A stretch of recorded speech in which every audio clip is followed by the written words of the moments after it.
ഇളയ ദളപതി ജോസഫ് വിജയ് ചന്ദ്രശേഖർ തമിഴ്നാടിന് മുഖ്യമന്ത്രിയായി അധികാരമേറ്റു. രാവിലെ 10 മണിക്ക് ചെന്നൈ ജവഹർലാൽ നെഹ്റു സ്റ്റേഡിയത്തിൽ നടന്ന ചടങ്ങിൽ ഗവർണർ രാജേന്ദ്ര വിശ്വനാഥ് അർലേക്കർ സത്യപ്രതിജ്ഞ ചൊല്ലിക്കൊടുത്തു. ചടങ്ങിൽ 9 TVK MLA-മാരും സത്യപ്രതിജ്ഞ ചൊല്ലി. ഇനി തമിഴ്നാട് നയിക്കാൻ ജനനായകൻ വിജയ്.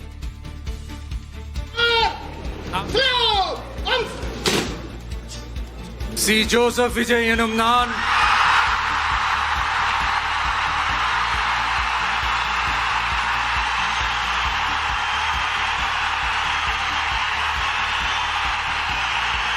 சட்டப்படி அமைக்கப்பெற்ற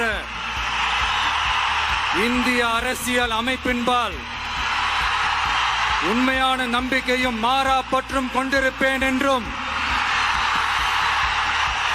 இந்திய நாட்டின் ஒப்பில்லாத முழு முதல் ஆட்சியையும் ஒருமையையும் நிலை நிறுத்துவேன் என்றும் தமிழ்நாட்டு அரசின் முதலமைச்சராக உண்மையாகவும் உளச்சான்றின்படியும் என் கடமைகளை நிறைവേറ്റുവേൻ என்றுം. ഇപ്പോൾ സത്യപ്രതിജ്ഞയ്ക്ക് ശേഷം വിജയ് മുഖ്യമന്ത്രിയുടെ ഓഫീസിൽ എത്തിച്ചേരുകയാണ്. അവിടെ നിന്നുള്ള തത്സമയ ദൃശ്യങ്ങളാണ് കാണുന്നത്. ഗാർഡ് ഓഫ് ഓണർ നൽകി പോലീസ് അദ്ദേഹത്തെ സ്വീകരിക്കുന്ന അല്പസമയം മുമ്പുള്ള ദൃശ്യങ്ങളാണ്. ഇപ്പോൾ സത്യപ്രതിജ്ഞ കഴിഞ്ഞ് അദ്ദേഹം മുഖ്യമന്ത്രിയുടെ ഓഫീസിലേക്ക് എത്തിയിരിക്കും. ഇപ്പോൾ കാണുന്ന ദൃശ്യങ്ങൾ ലൈവ് വിഷ്വൽസ് ആണ്, തത്സമയ ദൃശ്യങ്ങളാണ്. ഓഫീസിലെത്തി അധികാരമേൽക്കുകയാണ്. വിജയെ സംബന്ധിച്ചിടത്തോളം ഒരു ഡ്രീം മൊമെൻ്റ് ആണ്. ഒരുപക്ഷെ വിസ്മയകരമായ രാഷ്ട്രീയ മുഹൂർത്തങ്ങൾ കൂടിയാണ്. വിജയുടെ ആരാധകരെ സംബന്ധിച്ചിടത്തോളം സ്വപ്നമാണോ യാഥാർത്ഥ്യമാണോ എന്ന് ഇപ്പോഴും ഉൾക്കൊള്ളാൻ കഴിയാത്ത ദൃശ്യങ്ങൾ കൂടിയാണ്. 2 വർഷത്തിൻ്റെ പ്രായം മാത്രമേ ആ പാർട്ടിക്കുള്ളൂ. അങ്ങനെയുള്ളൊരു പാർട്ടിയാണ് 108 MLA-മാരുമായി തമിഴകത്ത് അധികാരം പിടിച്ചത്. 11 MLA-മാരുടെ പിന്തുണ മറ്റ് ഘടകകക്ഷികളെയും കൂട്ടി ഇന്നിപ്പോൾ സത്യപ്രതിജ്ഞയും കഴിഞ്ഞ് വിജയ് തമിഴകത്തെ ഭരിക്കാൻ ഒരുങ്ങുകയാണ്. ആദ്യത്തെ ഒപ്പിടലുകളാണ് ഇപ്പോൾ നടന്നുകൊണ്ടിരിക്കുന്നത്. നേരത്തെ സിനിമാ സ്റ്റൈലിലുള്ള അങ്ങേയറ്റം വൈകാരികമായ ഒരു അഭിസംബോധന ജനങ്ങളുമായി നടത്തിയതിനു ശേഷമാണ് അദ്ദേഹം മുഖ്യമന്ത്രിയുടെ ഓഫീസിലേക്ക് എത്തുന്നത്.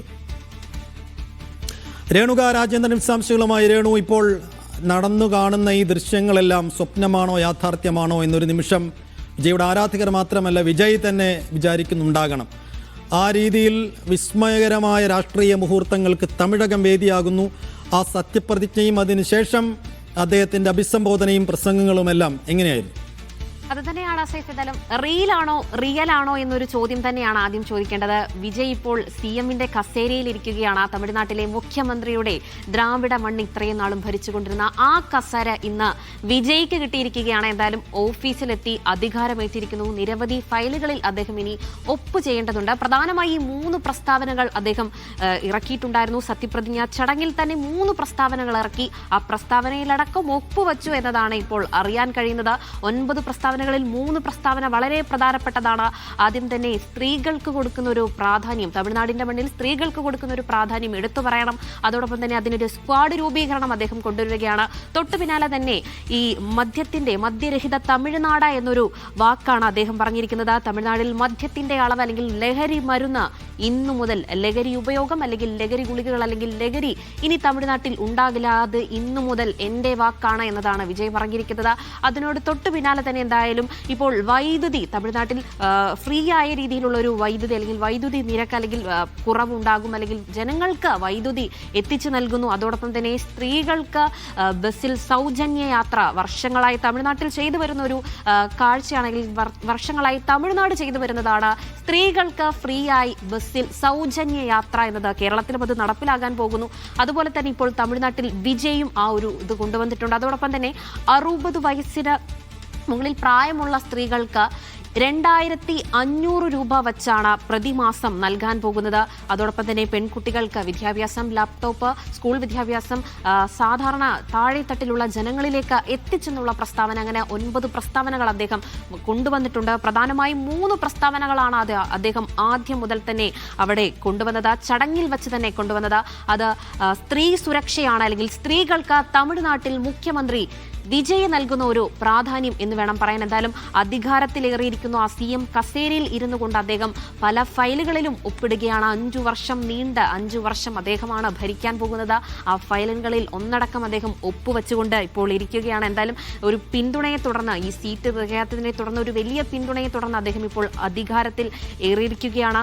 സത്യപ്രതിജ്ഞ ചടങ്ങിലടക്കം പല പ്രസ്താവനകൾ അദ്ദേഹം കൊണ്ടുവന്നിട്ടുണ്ട്. ഇനി അത് എങ്ങനെയാണ് ഓരോ വകുപ്പുകൾക്ക് വീതിച്ചു കൊടുക്കുക, ഏതൊക്കെ മന്ത്രിമാരാണ് ഇത് ഭരിക്കാൻ പോകുന്നത്, ഭരണത്തലപ്പത്ത് ഏതൊക്കെ മന്ത്രിമാരെ എന്ന് നമുക്ക് നോക്കി കാണേണ്ടതുണ്ട്. എന്തായാലും 2-3 ദിവസത്തിനുള്ളിൽ തന്നെ എന്തായാലും മന്ത്രിമാരാരൊക്കെയാണ്, ഏതൊക്കെ വകുപ്പുകൾ, ഏതൊക്കെ മന്ത്രിമാർക്ക് എന്നൊരു കാര്യത്തിൽ എന്തായാലും നമുക്ക് വ്യക്തമായ ഒരു ചിത്രം തെളിയും. എന്തായാലും ഇത് റിയലാണോ റിയലാണോ എന്നൊരു കാര്യത്തിൽ ഇപ്പോഴും ഷോക്കിംഗ് ആയി തന്നെ നിൽക്കുകയാണ് ജനങ്ങൾ. എന്തായാലും ഇത് റിയൽ ആയിട്ട് നടക്കുകയാണ്. സിനിമയിൽ പോലും അദ്ദേഹത്തിന് പല വേഷങ്ങളും. ഇനി എങ്ങനെയായിരിക്കും അദ്ദേഹത്തിന്റെ അഡ്മിനിസ്ട്രേഷൻ എന്നുള്ളതാണ് തമിഴകം മാത്രമല്ല ഇന്ത്യൻ രാഷ്ട്രീയം തന്നെ ഉറ്റുനോക്കുന്ന ഒരു കാര്യം.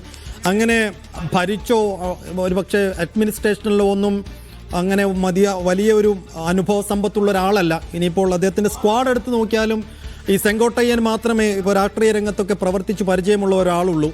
ആ നിലയ്ക്കൊരു പരിചയസമ്പത്തിൻ്റെ കുറവുണ്ട്. ഒരു പക്ഷേ കോൺഗ്രസിൽ നിന്നും CPM-ൽ നിന്നൊക്കെ പരിചയസമ്പന്നരായ രാഷ്ട്രീയക്കാർ അങ്ങോട്ട് എത്താൻ സാധ്യതയുണ്ടെന്ന് നമ്മൾ കരുതുകയാണ്. എങ്കിൽ കൂടിയും എങ്ങനെയായിരിക്കും വിജയ് തമിഴകത്തെ ഭരിക്കുക എന്ന കാര്യത്തിൽ ചെറിയൊരു ആശങ്ക അവിടുത്തെ രാഷ്ട്രീയ കേന്ദ്രങ്ങൾക്ക് ഉണ്ടാകും. ആ ആശങ്ക പാടെ അസ്ഥാനത്താക്കുന്നതായിരുന്നു അദ്ദേഹത്തിൻ്റെ ആദ്യത്തെ പ്രസംഗം.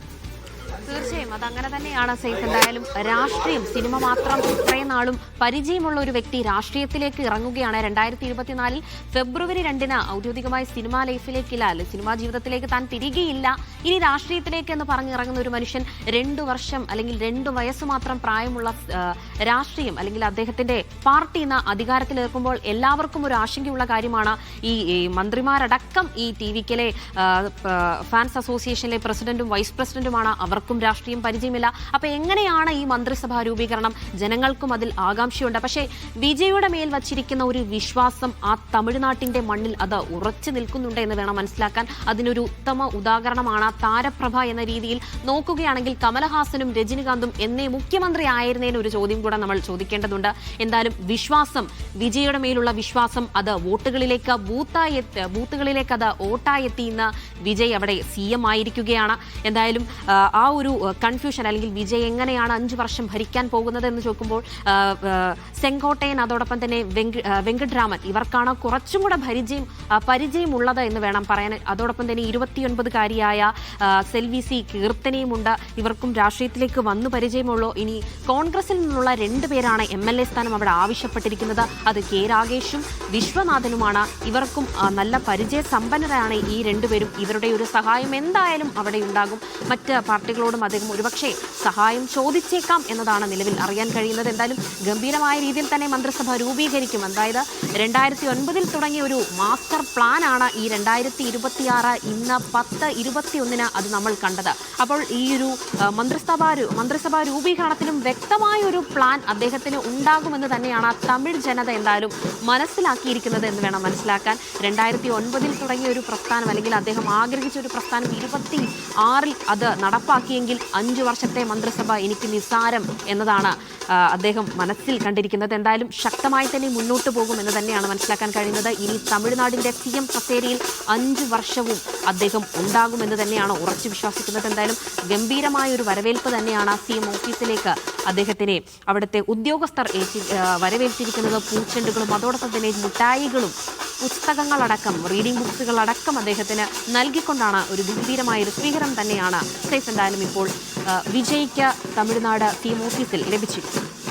പാലക്കാട്ട് നിന്നുള്ള ദൃശ്യങ്ങളാണ് സ്ക്രീനിൻ്റെ ഒരു ഭാഗത്ത് കാണുന്നത്. വലിയ ആഘോഷമാണ് അവിടെ വിജയ് ഫാൻസ് നടത്തിക്കൊണ്ടിരിക്കുന്നത്. നമുക്കറിയാവുന്ന പോലെ തന്നെ പാലക്കാട്ട് വിജയ് ഫാൻസിന് വലിയ തോതിൽ അംഗങ്ങളുള്ള ഒരു ജില്ല കൂടിയാണ്. വിജയ് ഫാൻസിനൊക്കെ വലിയ ആഘോഷത്തിൻ്റെ നിമിഷങ്ങൾ കൂടിയാണ്. അവർക്കൊക്കെ ഇത് സ്വപ്നമാണോ റിയാലിറ്റിയാണോ എന്ന് ഇപ്പോഴും വ്യക്തതയില്ലാത്ത ഒരു നിമിഷം കൂടിയാണ്. തൊട്ടിപ്പുറത്ത് വിജയ് ആദ്യത്തെ സിഗ്നേച്ചറുകളാണ്, ആദ്യത്തെ ഒപ്പിടലുകൾ നടത്തിക്കൊണ്ടിരിക്കുന്നു അവിടെ. എന്തായാലും തമിഴകം വലിയ വിസ്മയങ്ങൾക്ക് വേദിയാവുകയാണ്. നടൻ ജോസഫ് വിജയ് ചന്ദ്രശേഖർ തമിഴകത്തിൻ്റെ പുതിയ മുഖ്യമന്ത്രിയായി സത്യപ്രതിജ്ഞ ചെയ്യുന്നു. സിനിമാ ലോകത്ത് നിന്ന് തിരശ്ശീലയിൽ നിന്ന് ഇറങ്ങി വന്ന് നാടു ഭരിച്ച ഒരു തുടർച്ച, അതിൻ്റെ ഒരു പാരമ്പര്യത്തിൻ്റെ തുടർച്ച കൂടിയാണ്. MGR തുടർച്ചയായി 10 വർഷം തമിഴകത്തെ ഭരിച്ചയാളാണ്. പിന്നീട് MGRൻ്റെ പിന്തുടർച്ച എന്നോണം ജയലളിത വരുന്നു. പല ഘട്ടങ്ങളിലായി ജയലളിത തമിഴകം ഭരിക്കുന്നു. അതിനുശേഷം ഇപ്പോൾ ജോസഫ് വിജയുടെ മാസ് എൻട്രിയാണ്. അതും 2 വയസ്സ് പ്രായമേ ഉള്ളൂ ആ പാർട്ടിക്ക്. ഞാൻ തെറ്റ് ചെയ്യില്ല, തെറ്റ് ചെയ്യുന്നവരെ വെറുതെ വിടുകയുമില്ല, ഞാൻ നിങ്ങളെപ്പോലെ സാധാരണക്കാരനാണ്, നയം വ്യക്തമാക്കുകയാണ് ചെയ്തത് വിജയ്. സർക്കാർ തീരുമാനങ്ങൾ എടുക്കുന്നതിൽ അന്തിമ അധികാരം തനിക്കായിരിക്കുമെന്ന് പറയുന്നു. തൻ്റെ എതിരാളികളുണ്ടാവാം, രാഷ്ട്രീയമായ വിയോജിപ്പുകളുണ്ടാവാം, എതിർപ്പുകളൊക്കെ ഉണ്ടാവാം, പക്ഷേ 8 കോടി ജനങ്ങളും എൻ്റെ ആളുകളാണ്, ആരോടും ശത്രുത വെച്ചു പുലർത്തില്ല. കർഷകർ, മത്സ്യത്തൊഴിലാളി സമൂഹം എല്ലാവരെയും ഒരുപോലെ കാണും എന്ന് വിജയ് പറയുകയാണ്.